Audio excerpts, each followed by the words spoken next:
Fallen Fort Hood soldier is grieving all over again. Her son was one of the dozens of soldiers who has died while stationed at the Central Texas military post over the last several years. As KXAN's Avery Travis reports, new details about her son's death have her calling for more changes to protect our soldiers. Yes, that's right.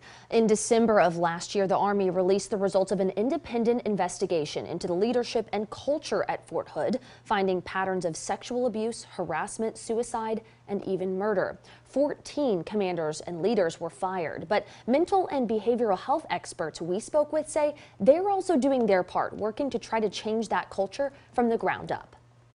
Like the most important piece of the puzzle is missing. That's how the last nearly 2 years have felt for Patty Troyan since she lost her son Logan to suicide. Logan's blood is on their hands. And she's processing new grief after learning details from his death investigation. According to documents Troyan says she received from Army officials, Private First Class Logan Costello was designated as high risk. He even had to hand in his weapon. The documents his mother showed KXAN stated investigators ultimately found leadership at the post to be disengaged and accused them of not doing enough to monitor this high-risk soldier. I think the Army is reactive instead of being proactive. That's a mentality Dr. Alan Peterson is working to combat. He studies military psychological health at the University of Texas Health Science Center at San Antonio. If you go back before 9/11, for example, the military always seemed to have a lower suicide rate than civilians. He says 9/11 was a turning point, though, for many soldiers and first responders, himself included. That day 20 years ago, he deployed for the first time.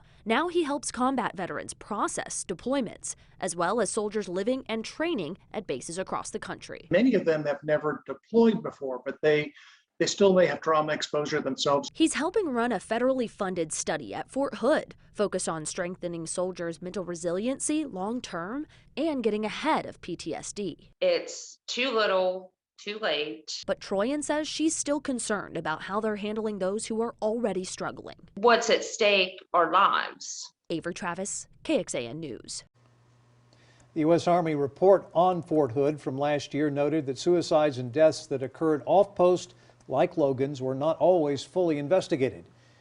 It stated lifestyle issues, locations, or other influences could inform the command how to better intervene for soldiers who are at risk. We have several resources and ways to get help linked in this story. It's at KXAN.com if you or someone you know is struggling.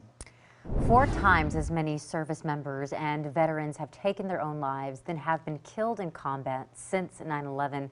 That is according to an NBC report released in June.